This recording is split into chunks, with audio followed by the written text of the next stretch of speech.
Olá, nesse vídeo nós vamos dar um exemplo de como utilizar cálculo para resolver um problema de otimização bem concreto. O problema é o seguinte: uma indústria de óleo precisa desenvolver uma embalagem para 2 litros de óleo. Esta embalagem deve ser um cilindro, cuja base é um disco. Sabendo que o custo por unidade diária do material no topo e na base da embalagem é o dobro do custo do material da lateral do cilindro, quais devem ser as dimensões da embalagem de modo a minimizar o custo do material empregado? Portanto, a nossa lata, a nossa embalagem para o óleo se parece com isto aqui. É um cilindro cuja base é um disco. E essa lata, é claro, é determinada por duas quantidades, o raio e a sua altura. Então, dado uma lata como esta, vamos estimar o custo do material necessário para fabricá-la. Então, lembre-se que nós temos dois materiais. Com um certo material nós vamos fabricar o topo e a base dessa embalagem, e com outro material nós vamos fabricar a lateral deste cilindro. E o custo do material do topo e da base é o dobro do custo do material da lateral do cilindro. Qual é o custo da lateral? O custo da lateral, do material utilizado na lateral, é, digamos, P reais por centímetro quadrado. E o custo da base e topo é o dobro disso, 2 vezes P reais por centímetro quadrado.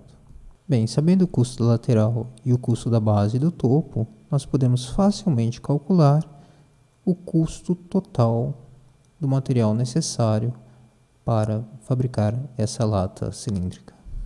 Então, vamos calcular primeiramente o custo do material necessário para a fabricação do topo e da base deste cilindro. Qual é esse custo? O custo do topo e da base é igual ao preço do material, o custo do material utilizado no topo e na base, que é 2P, vezes a área do topo, mais a área da base. Não é isso? A área do topo, mais a área da base. E isto é 2 vezes P vezes a área do topo, é qual, digamos que o raio dessa lata cilíndrica seja R, portanto, a área do topo é, obviamente, πr ao quadrado. A mesma coisa com a área da base, πr ao quadrado, portanto, o custo total é 4P vezes πr ao quadrado. E o custo da lateral desse cilindro? Bem, o custo da lateral desse cilindro, que é esta folha cilíndrica azul, é dada pelo seguinte: o custo da lateral é dado pelo preço do material utilizado na lateral por centímetro quadrado, P, vezes a área da lateral.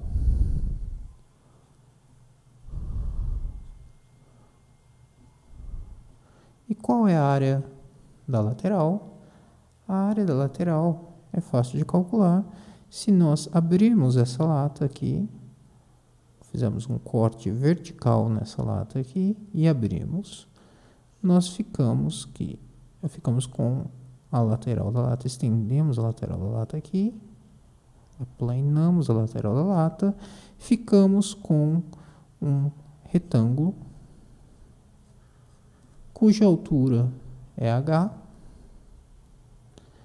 e cujo comprimento é dado pelo comprimento desse círculo aqui, que é 2πr. Portanto, qual é a área da lateral é base vezes altura, então ficamos com P vezes 2πr vezes h. Portanto, qual é o custo total? O custo total é 4p πr quadrado mais p 2πr vezes h. Bem, agora nós temos que minimizar o custo, mas nós temos uma restrição. E qual é a restrição que nós temos? O volume dessa lata deve ser de 2 litros.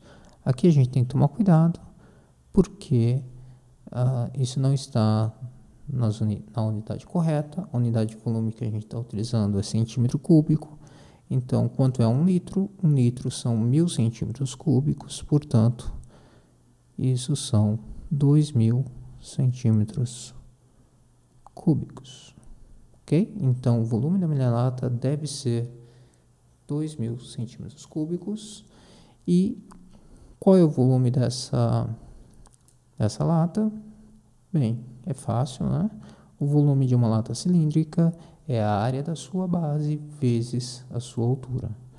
A área dessa base é a área do disco, que é πr ao quadrado, vezes a altura, que é h. Então, isso deve ser igual a 2000.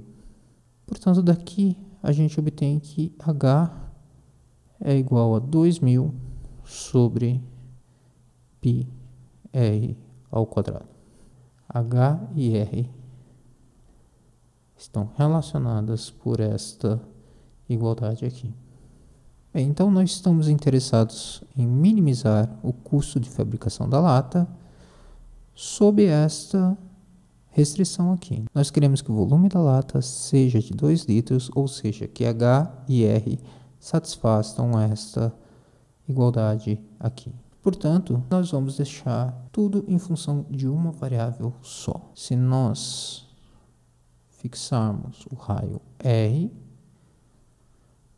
existe apenas uma lata com esse raio que tem exatamente o volume de 2 litros, que é a lata com essa altura aqui dada por essa fórmula.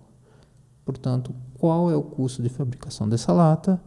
É igual a 4p πr ao quadrado mais p vezes 2π vezes r vezes h, que tem que ser igual a 2000 dividido por πr ao quadrado. Então, aqui eu vou colocar em evidência alguns termos que aparecem aqui. Eu posso pôr 4p π em evidência e eu fico, portanto, apenas com r ao quadrado mais esse r aqui. Corta com esse r ao quadrado aqui e a gente fica com 1000 dividido por πr. Então, esse é o custo da lata cujo volume é 2 litros e cujo raio é R. E o R pode assumir qualquer valor entre 0 e mais infinito. Dado qualquer raio entre 0 e mais infinito, nós podemos encontrar uma altura de tal forma que o volume da minha embalagem seja exatamente de 2 litros. Se o raio é muito pequenininho, significa que essa lata vai ser a base vai ser bem pequenininha e a altura vai ter que ser enorme, de tal forma que nós obtemos uma embalagem cujo volume é 2 litros. Se o raio for bem grande, então é fácil ver que se o raio for bem grande, a altura da lata de 2 litros com esse raio vai ter que ser muito pequena, vai ser uma lata bem baixinha, mas com uma base enorme. Então, qual dessas latas cujo volume é 2 litros tem o menor custo de fabricação?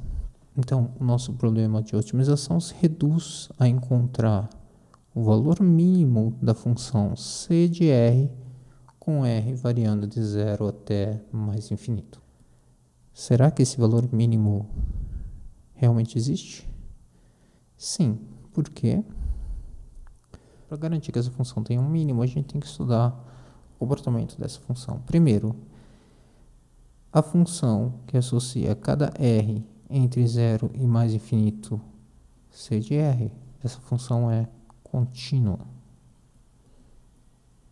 Certo? Ela é contínua. Por quê? Porque isso é uma função racional na variável r, e entre 0 e mais infinito, o denominador nunca se anula, o denominador aqui nunca se anula, portanto, esta função aqui é contínua entre 0 e mais infinito. Isso é bastante para garantir que ela tenha um valor mínimo? Não. A gente viu exemplos de funções contínuas no intervalo que não é limitado e fechado, que não tem mínimo, tá certo? Nesse intervalo. Mas essa função tem duas propriedades adicionais. Primeiro, o limite, quando r converge para 0 à direita, a gente só está interessado para r's à direita de 0, então a gente só vai pegar r à direita de 0 convergindo para 0. É fácil ver que esse limite aqui é mais infinito, porque esse termo aqui vai para 0 e esse termo vai para mais infinito, quando r tende a 0 à direita. Então o custo explode quando o raio da minha lata é muito pequeno. Quando o raio da minha lata fica muito pequeno, o custo fica muito, muito, muito alto. E, além disso, o limite, quando o raio da lata vai para mais infinito, também vai para mais infinito. Quando o raio da lata é muito grande, então a área da base é muito grande, de tal forma que o custo da fabricação da base do topo da lata fica muito grande. De tal forma que o custo explode, converge para mais infinito. Então, essa função é contínua, tem sempre valores positivos, é claro, esse custo aqui é sempre positivo, entre 0 e mais infinito, essa função. Então, como se parece o gráfico da função custo? Bem, eu não posso esboçar em detalhes, porque eu não fiz toda a análise necessária para fazer um esboço mais preciso, mas eu sei o seguinte, que quando R converge para 0, o custo fica arbitrariamente alto. Nós temos uma assíntota vertical, R igual a 0 é uma assíntota vertical dessa função custo, ok?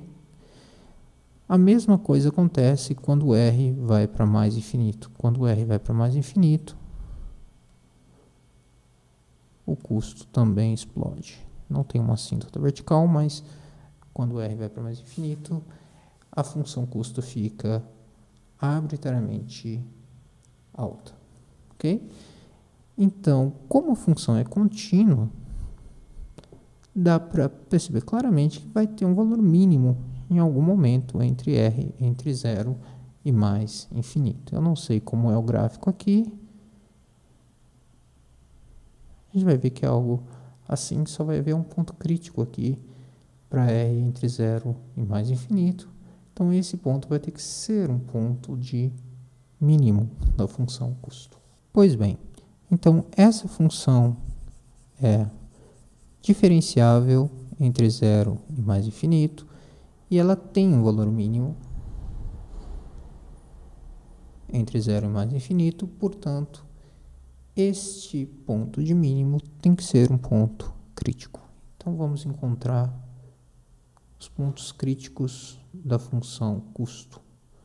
Vou derivar a função custo, P é uma constante, então ficamos com 4 vezes P vezes π, vezes a derivada de r ao quadrado, 2 vezes r, mais a derivada de 1000 dividido por π R, isso é menos 1000 dividido por π r ao quadrado, essa é a derivada desse pedaço aqui. E eu estou procurando os pontos críticos, então eu vou igualar a derivada a zero. Bem, se eu dividir essa expressão por 4 vezes p vezes π, que é um número positivo, né? 0 dividido por esse cara dá zero, então eu fico apenas com 2 vezes r menos 1000 dividido por π r ao quadrado. Eu vou igualar isso a zero, certo? Dividir essa igualdade aqui por 4 vezes p vezes π. Bem, daqui a gente tira facilmente, passando esse termo para o lado direito e multiplicando por π r ao quadrado, que 2 vezes π r ao cubo é igual a 1000. Portanto, r ao cubo é igual a 1000 sobre π 2π.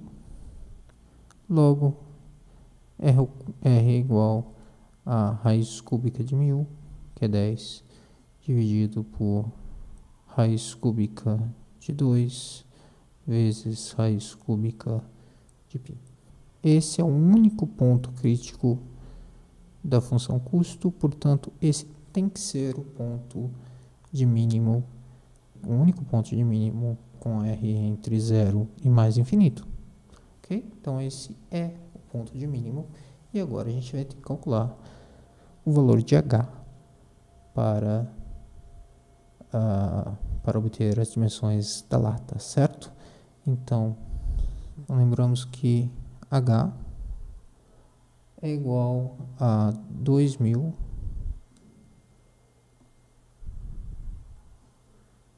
dividido por π r ao quadrado. Portanto, para esse valor mínimo, a gente precisa h igual a 2000 dividido por π r ao quadrado, certo? R ao quadrado é 100 dividido por 2 elevado a 2 terços vezes π elevado a 2 terços, ok? Então, esse cara conta com esse e ficamos com 20 dividido por π elevado a 2 terços, π dividido por π elevado a 2 terços, ficamos com π elevado a 1 terço, dividido por 2 elevado a 2 terços, então eu vou passar multiplicando aqui 2 elevado a 2 terços. Então, essas são as dimensões da nossa caixa. A nossa caixa tem que ter raio 10 dividido por 2 elevado a 1 terço, dividido por π elevado a 1 terço, e a altura tem que ser 20 vezes 2 elevado a 2 terços, dividido por π elevado a 1 terço. É isto aí.